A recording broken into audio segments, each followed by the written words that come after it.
요한복음 6장 1절부터 11절까지 교독합니다. 1절 제가 먼저 읽습니다.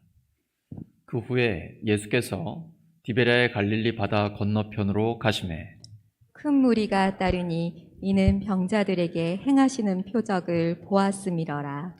예수께서 산에 오르사 제자들과 함께 거기 앉으시니 마침 유대인의 명절인 유월절이 가까운지라. 예수께서 눈을 들어 큰 무리가 자기에게로 오는 것을 보시고 빌립에게 이르시되 우리가 어디서 떡을 사서 이 사람들을 먹이겠느냐 하시니 이렇게 말씀하심은 친히 어떻게 하실지를 아시고 빌립을 시험하고자 하심이라. 빌립이 대답하되 각 사람으로 조금씩 받게 할지라도 200데나리온의 떡이 부족하리이다. 제자 중 하나 곧 시몬 베드로의 형제 안드레가 예수께 여짜오되 여기 한 아이가 있어 보리떡 5개와 물고기 2마리를 가지고 있나이다. 그러나 그것이 이 많은 사람에게 얼마나 되겠사옵나이까? 예수께서 이르시되 이 사람들로 앉게 하라 하시니 그곳에 잔디가 많은지라 사람들이 앉으니 수가 5,000명쯤 되더라. 함께 읽습니다. 예수께서 예수께서 떡을 가져 축사하신 후에 앉아있는 자들에게 나눠주시고 물고기도 그렇게 그들의 원대로 주시니라. 아멘. 요한복음 10번째 시간, 출제자의 의도. 출제자의 의도라는 제목으로 하나님의 말씀 전하겠습니다. 오늘은 어린이 주일입니다. 어린이는 하나님 나라의 주역입니다. 오늘 본문의 오병이어의 기적에서도 어린아이의 도시락 하나를 통해서 하나님의 능력이 나타나고 그리고 하나님 나라의 아름다움이 드러나게 됩니다. 하나님 나라는 이런 것이구나 예수님께서 보여주셨는데요. 그 도구로 쓰인 것이 바로 어린아이의 도시락입니다. 우리 교회는 특별히 우리 어린이들을 축복하고 그리고 과감하게, 이게 중요합니다. 어린이들을 위해서라면 힘에 부치도록 과감하게 간식 하나를 사줘도 뭐 어떤 놀이를 하나 계획을 해도 정말 이건 너무한 거 아닌가 이럴 정도로 과감하게 투자할 마음의 준비와 함께 실천력을 갖고 있어야 됩니다. 부장님은 아멘 하시는데 우리가 우리 다음 세대를 위해서 과감하게 투자해야만 교회의 미래가 있습니다. 그것도 아주 가까운 미래가 우리 다음 세대에게 있는 것입니다. 우리 교회는 우리 다음 세대, 특별히 어린이들을 위해서 축복하고 과감하게 투자해서 놀라운 다음 세대의 부흥이 있기를 예수 그리스도의 이름으로 축원합니다. 본문에 보시니까 예수님을 따라오는 사람들이 엄청나게 많습니다. 표적을 봤기 때문입니다. 눈에 보이면요, 사람들은 마음이 움직이고 따라가게 되어 있습니다. 환자들을 많이 고치니까 예수님을 따라오게 됩니다. 근데 그 수많은 무리가 전부 다 예수님 믿는 건 아닙니다. 무리는 신자가 되어야 하고 신자는 제자가 되어야 합니다. 예수님 그렇게 만들어 가십니다. 점점 더 많은 사람들이 우리 교회에 모일 텐데 그 모인 사람들이 예수님을 진정 믿어야 하고 그 다음에는 예수님의 제자로서 예수님을 닮은 사람으로 살아가야죠. 예수님이 우리를 그렇게 만들어 가십니다. 오병이어의 기적은 많은 사람들을 먹이시는 그 예수님의 능력을 보여주는 것과 동시에 빌립을 훈련시키시라는 예수님의 목적이 있습니다. 예수님 빌립에게 질문을 던지십니다. 우리가 어디에서 떡을 사서 이 사람들을 먹이겠느냐?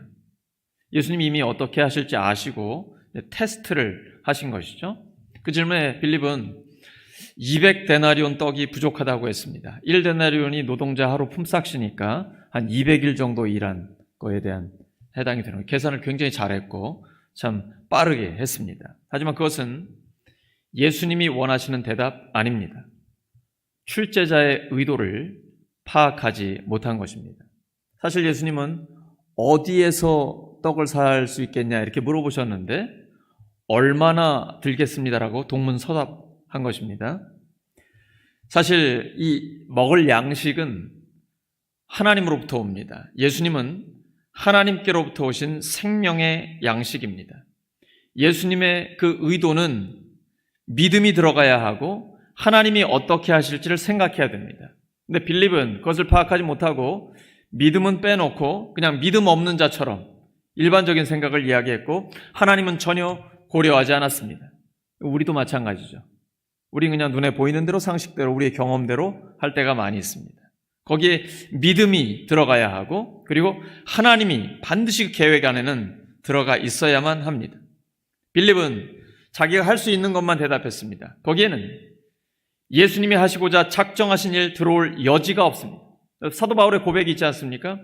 내게 능력 주시는 자 안에서 내가 모든 것을 할 수 있느니라. 내가 할 수 있는 게 아니라 내게 능력 주시는 그 주님 안에서 할 수 있는 것입니다. 오늘 찬양도 마찬가지죠. 우리 연약하지 않습니다. 사실 연약하잖아요. 근데 우리와 동행하시는 하나님이 함께 계시기 때문에 가능합니다. 그래서 하나님의 능력은 약한 데서 완전해지는 것입니다. 오병이의 기적은 사람의 눈으로 볼 땐 불가능한 것입니다. 혹시 우리 삶에도 불가능해 보이지만 하나님께서 순종하기 원하시는 그런 일이 있습니까? 어떤 일이 우리가 볼 때 불가능해 보입니다. 그런다고 해서 그 일을 맡지 않으면 안 됩니다. 하나님은 하실 수 있습니다. 우리는 하나님을 고려해야 합니다. 하나님께서는 기적을 행하실 수 있습니다. 우리에게는 기적이지만 하나님께는 상식입니다. 하나님이 우리에게 사명을 맡기실 때는 능력도 주시고 자원도 공급하십니다. 이걸 뺀다면 신앙생활은 아무것도 없는 겁니다. 우리는 매일 반복되는 삶을 살고 있습니다. 이런 일상생활에서 믿음을 적용하고 하나님께서 역사하실 수 있는 그 자리를 내어드려야 합니다. 뭔가 좀 공간이 있어야 합니다. 그 공간에 하나님께서 역사하시는 것이죠. 더 나아가 하나님의 전체적인 계획 안에 우리가 이렇게 드려져서 맡겨져서 쓰임받을 수 있을 때 점점 더 하나님의 역사를 깊이 경험하게 되는 것입니다. 예수님은 우리 지난 시간에 본 것처럼 내 아버지께서 일하시니 나도 일한다 라고 말씀하셨습니다. 여러 가지 부류의 사람들이 있습니다. 하나님이 일하시니까 나도 일하는 사람이 있고 하나님은 일하시는데 나는 그냥 상관없이 쉰다는 사람도 있을 수 있고 하나님이 쉬시는데 이거 도저히 안 되겠다. 나라도 일을 해야지. 이런 생각하시는 분도 있습니다. 하나님은 굉장히 자연스럽게 일하십니다. 흐르는 강물처럼. 그리고 우리에게 꼭 필요한 공기처럼. 그리고 햇빛처럼 그렇게 일하세요. 근데 하나님이 일하시지 않는다면 우리는 생존할 수 없습니다. 우주 만물은 운행될 수가 없는 것입니다. 하나님은 창조와 역사의 주님입니다. 하나님이 일하시지 않는다는 것은 상상할 수도 없습니다. 하나님 믿지 못하니까 일하지 않는다라고 생각해요. 그리고 나라도 뭔가 좀 해야 되겠다. 인간적인 방법으로. 근데 사람은 죄성이 있습니다. 이걸 죄의 경향성이라고 합니다. 가만히 있으면 가만히 있는 게 아니고 점점 더 죄로 이렇게 기울어지는 것이 사람입니다. 그렇기 때문에 하나님 일하지 않으시는 것 같아. 하나님 계시면 어떤 이런 일이 있을 수 있지? 전쟁이 일어나고 기근과 이 수많은 악한 일들 다 뭔가 이런 생각하시면 나라도 뭔가를 해야 되겠다. 그래서 하나님 없이 내가 하려고 하면 그게 바로 죄인 것입니다. 그 결과가 지금 나타나고 있는 것이 전쟁과 기근과 모든 악한 것들입니다. 하나님은 지금도 일하고 계십니다. 그 하나님의 일하심을 우리가 따라갈 때 우리도 하나님 앞에 쓰임받을 수 있게 되는 것입니다. 하나님은 우리를 그러한 동역자로 부르셨고 삼아주신 것입니다. 예수님은 그래서 아버지께서 일하시니 나도 일한다 라고 말씀하시면서 고대사회의 가업 계승에 빗대어서 말씀하십니다.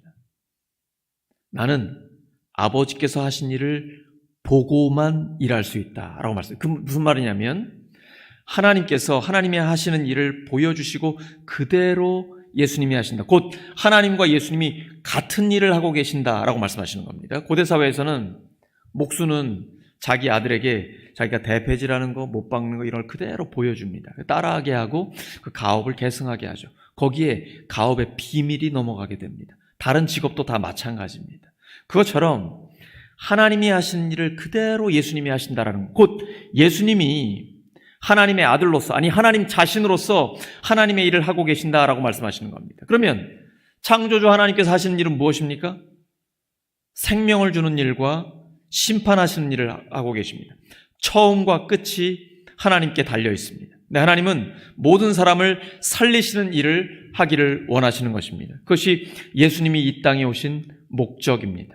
근데 여러분 사람이 하는 일을 보시기 바랍니다. 공권력도 그렇고 모든 사람들이 추진하는 일들을 보시기 바랍니다. 그 밑바탕에는, 그 동기에는 사람의 욕심이 있는 것을 우리가 알게 됩니다. 사람은 다 이기적입니다. 자기를 먼저 생각하게 됩니다. 이것이 죄의 본성인 것이죠. 그래서 하나님 없이 사람이 하는 일을 보면 그것이 조직이 됐건 국가가 됐건 그 어떤 것이건 간에 모두 다 사람을 올가매고 착취하고 결국은 억압하는 것으로 가게 되는 것을 우리가 보게 됩니다. 하나님이 바로 이 죄의 문제를 해결하기 위해서 하나님의 아들 예수 그리스도를 이 땅에 보내주신 것입니다. 그 예수님이 우리를 위해 죽으시고 부활하셔서 우리의 모든 죄의 문제를 해결해 주셨습니다. 요한복음 5장 24절입니다. 시작.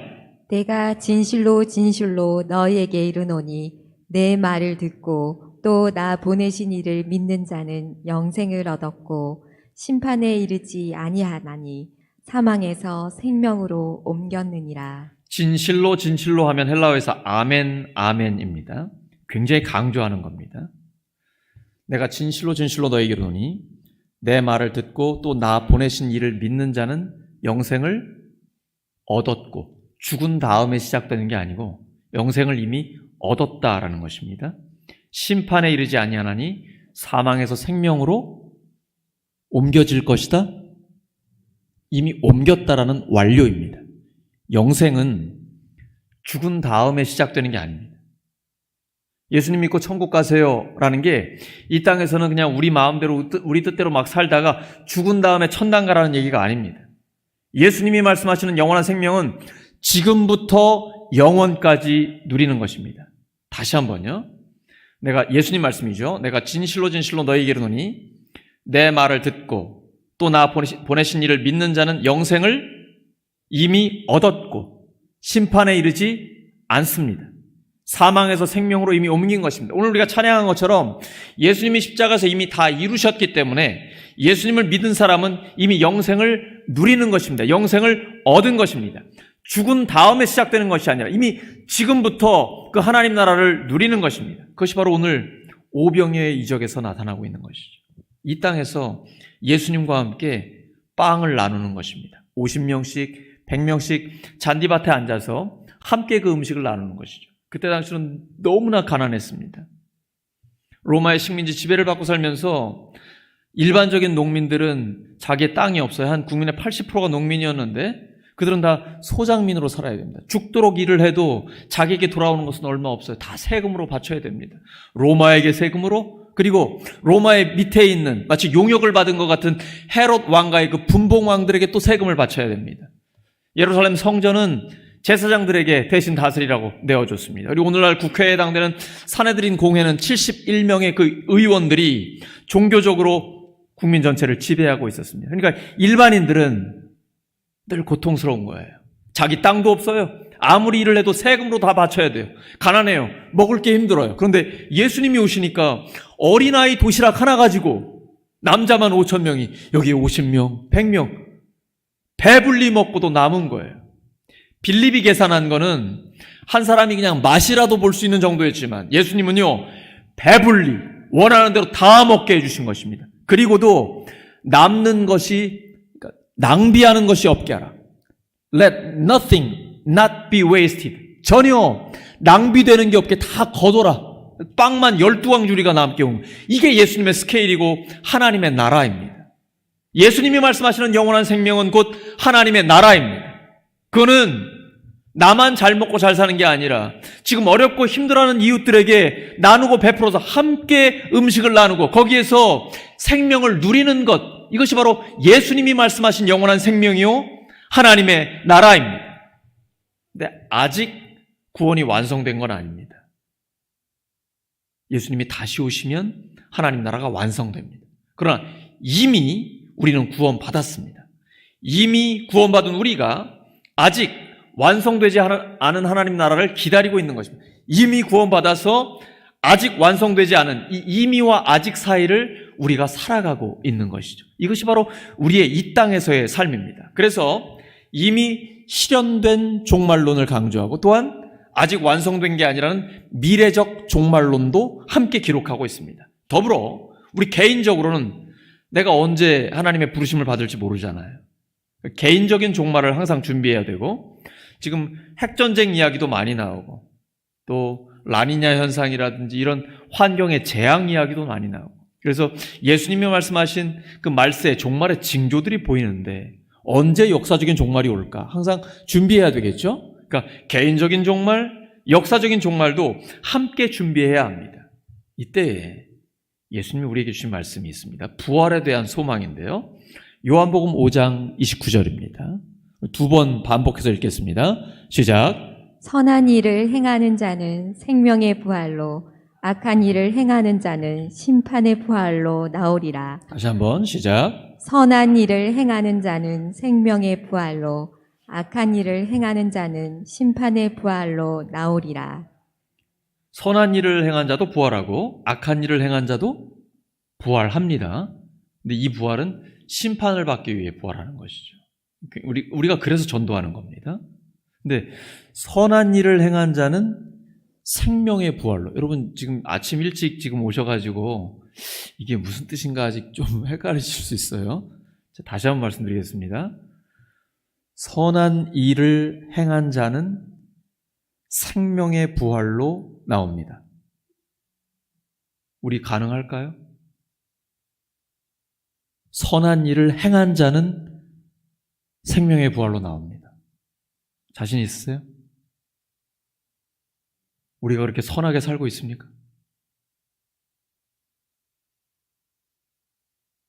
다시 한번요. 우리 에베소서 2장 8절 9절을 보시면 너희는 그 은혜를 인하여 믿음으로 말미암아 구원을 받았다. 하나님의 선물이라고 말씀하십니다. 우리의 행위에서 난 것이 아니에요. 아무도 자랑할 수 없게끔 오직 은혜요 믿음으로 말미암아 구원을 받는 것입니다. 근데 예수님 지금 말씀하셨어요. 선한 일을 행한 자는 생명의 부활로 나온다고 하셨어요. 선하게 살아야 우리가 생명의 부활, 구원을 받는 것입니까? 자, 그럼 이 부분은 이렇게 해석할 수 있습니다. 예수님을 믿는 자들은 선한 일을 행한 자들이고 그들은 모두 생명의 부활에 이르게 됩니다. 믿지 않는 자들은 악한 일을 행한 자들이고 그들은 모두 심판의 부활을 하게 됩니다. 좀 더 정확하게 하려면 마태복음 25장을 우리가 이해해야 합니다. 마태복음 25장 31절에서 33절입니다.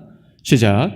인자가 자기 영광으로 모든 천사와 함께 올 때 자기 영광의 보좌에 앉으리니 모든 민족을 그 앞에 모으고 각각 구분하기를 목자가 양과 염소를 구분하는 것 같이 하여 양은 오른편에 염소는 왼편에 두리라. 네. 지금 양이 뭘 잘해서 오른쪽에 두셨습니까? 아니죠. 하나님 그냥 목자 마음이에요. 하나님의 은혜요. 하나님의 선택함입니다. 여러분 이것이 놀라운 일이에요. 하나님이 선택하시면 반드시 하나님 앞에 돌아오게 되어 있습니다. 왜냐하면 그건 사람이 하는 게 아니거든요. 우리를 창세 전에 선택하셨다라고 말씀하셨어요. 하나님이 선택하시면 하나님 앞에 돌아오게 되어 있습니다. 그런데 지금 오른쪽에 양을 두고 그들을 의인이라고 부르시고 하나님의 백성들에게 이렇게 말씀하시죠. 내가 줄일 때 먹을 것을 주었고 헐벗었을 때 옷을 입혀주었고 병들었을 때 돌아보았고 감옥에 있을 때 나를 찾아와줘서 너무 고맙다. 선한 일을 했다라는 것이잖아요. 근데 그때에 그 말을 들은 오른쪽에 있는 하나님의 백성들의 반응이 무엇입니까? 주님, 제가 언제 그랬습니까? 제가 언제 주님께 그렇게 좋은 일들을 했습니까? 그랬더니 지극히 작은 자 하나에게 한 것이 곧 예수님께 한 것이다라고 말씀해요. 근데 중요한 게 있습니다. 이렇게 선한 일을 행한 사람들이 자기가 선한 일을 하고 있는 거 알고 있었습니까? 몰랐습니까? 몰랐어요. 알고 한 게 아니에요. 주님, 제가 언제 그런 선한 일을 했습니까? 이게 중요합니다. 이걸 뭐라고 하냐면 예수님을 믿고 본성이 바뀌었다라는 거. 이걸 경향성이라고 얘기하는 겁니다.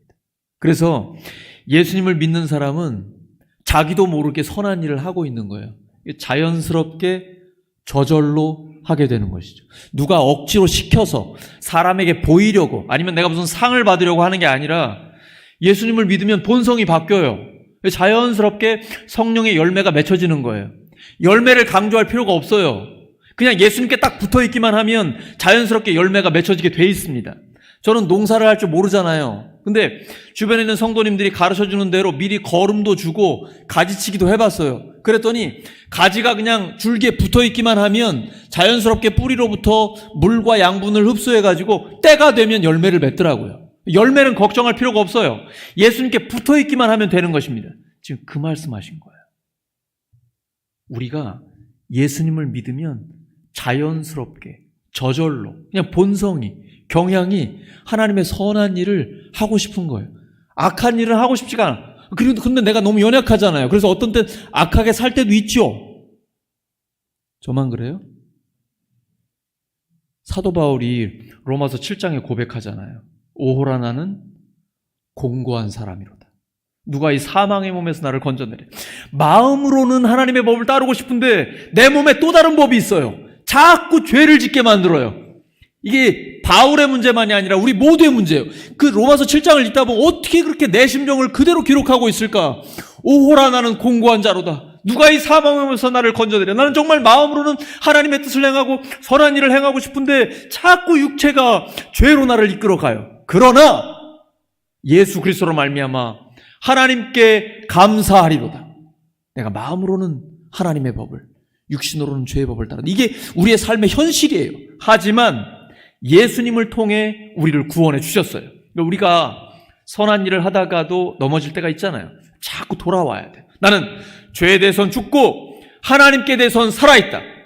그러므로 이제 그리스도 예수 안에 있는 자에게는 결코 정죄함이 없나니, 이는 그리스도 예수 안에 있는 생명의 성령의 법이 죄와 사망의 법에서 너를 해방하였습니다. 누구든지 그리스도 안에 있으면 새로운 피조물이라. 이전 것은 지나갔으니 보라 새 것이 되었도다. 그러면서 다시 한번 선한 일에 힘쓰고 선한 일에 힘쓰는 거예요. 그러니까 우리가 선한 일을 행하기 때문에 구원받은 건 아니에요. 근데 구원받은 사람은 자연스럽게 본성적으로 선한 일을 하게 됩니다. 그러면서 선한 열매를 맺게 되는 것이죠. 예수님은 지금 그 말씀을 하고 계신 거예요. 그게 바로 하나님이 오른편에 두신 하나님의 백성이요 의인이요 선한 일을 행한 자로서 생명의 부활을 하게 될 사람이 바로 우리입니다. 예수님을 믿는 사람은 그러한 생명의 부활의 약속을 받은 것입니다. 그 부활의 권능으로 승리하시기를 예수 그리스도 이름으로 축원합니다. 우리가 살아가는 세상은 뉴스를 보건 우리의 삶의 현실이건 모두 다 어둡고 사망의 권세가 지배하고 있는 것처럼 보입니다. 사망의 냄새가 진동하는 것 같아요. 그러나 우리는 예수님을 믿는 선한 일을 행하는 자로 생명의 부활을 하기 때문에 우리 안에 부활의 권능이 있기 때문에 넉넉히 승리할 수 있는 것입니다. 사망이 아무리 많다 할지라도 그것을 압도하는 생명의 능력, 부활의 권세가 우리에게 있기 때문입니다. 그것이 바로 부활하신 주 예수 그리스도의 능력이 우리의 삶 가운데 역사하시는 것이죠. 이러한 영생, 하나님의 나라를 가장 잘 표현한 것이 구약적인 표현이죠. 시편 133편 1절에서 3절입니다. 시작. 형제가 연합하여 동거함이 어찌 그리 선하고 아름다운고 머리에 있는 보배로운 기름이 수염 곧 아론의 수염에 흘러서 그의 옷깃까지 내림 같고 헐몬의 인슬이 시온의 산들의 내림 같도다. 거기서 여호와께서 복을 명령하셨나니 곧 영생이로다. 곧 뭐라고요? 영생, 영원한 생명이로다. 영원한 생명은 죽은 다음에 시작되는 게 아닙니다. 지금 말씀하셨죠? 형제 자매가 연합하여 동거함이 어찌 그리 선하고 아름다운고. 하나님의 은혜가 이 땅에 내려서 형제 자매가 함께 행복하게 살아가는 것입니다. 그러니까 하나님 나라는 죽은 다음에 어딜 가는 게 아니고 그 하나님 나라가 지금 당겨져서 여기에서 하나님 나라를 누리는 것입니다. 그래서 예수님이 주기도문에서 가르쳐 주셨죠. 하나님의 나라가 임하옵시며 곧 하나님의 은혜 가운데 형제 자매가 함께 행복하게 살아가는 것 자체가 하나님 나라입니다. 사랑의 용광로 같은 교회와 가정, 바로 그곳이 하나님의 나라, 영원한 생명을 누리는 교회와 가정인 것입니다. 근데 여기에는 결단이 필요합니다. 신명기 30장 15절입니다. 시작. 보라, 내가 오늘 생명과 복과 사망과 화를 내 앞에 두었나니. 생명과 복, 사망과 화를 우리 앞에 두셨습니다. 선택은 누가 해야 합니까? 내가 해야 합니다. 바로 여기 생명은 히브리어로 하인데 우리가 좀 전에 읽은 시편 133편의 영원한 생명과 같은 뜻입니다. 영원한 생명은 히브리어로 하임 아드 하올람입니다.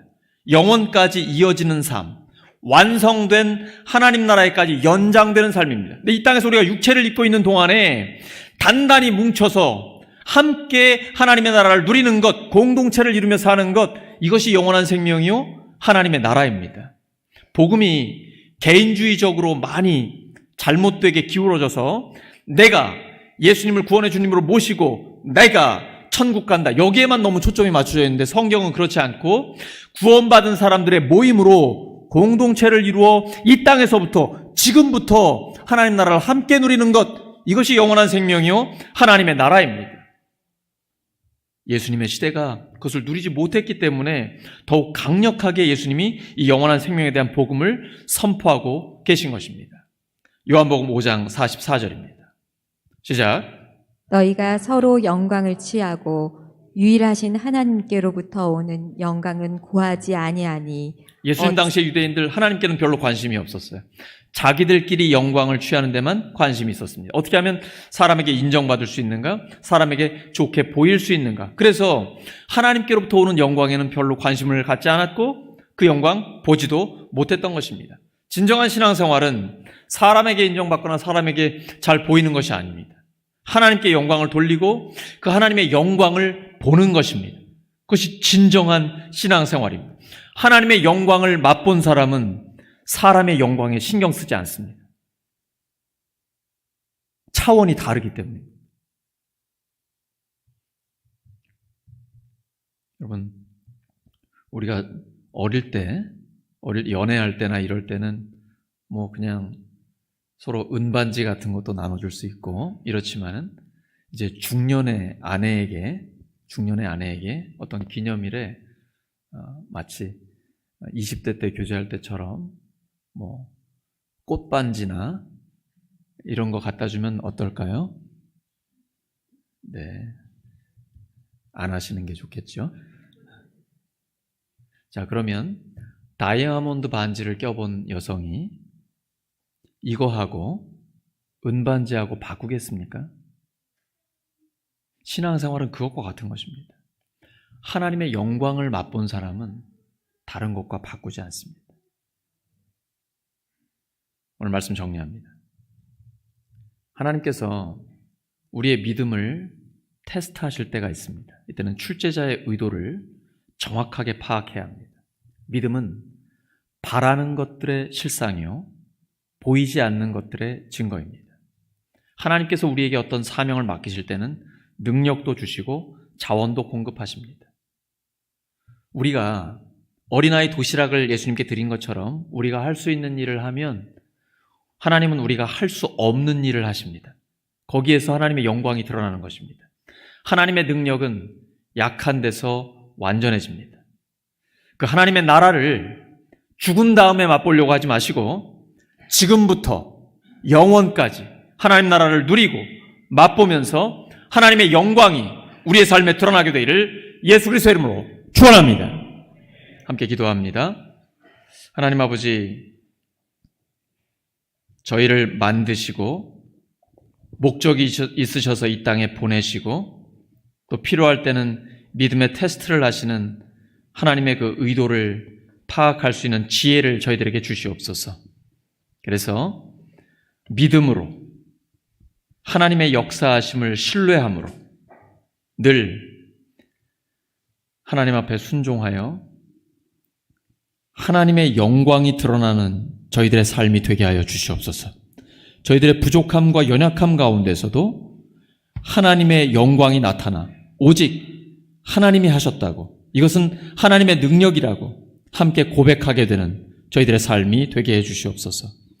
예수 그리스도의 이름으로 기도드립니다.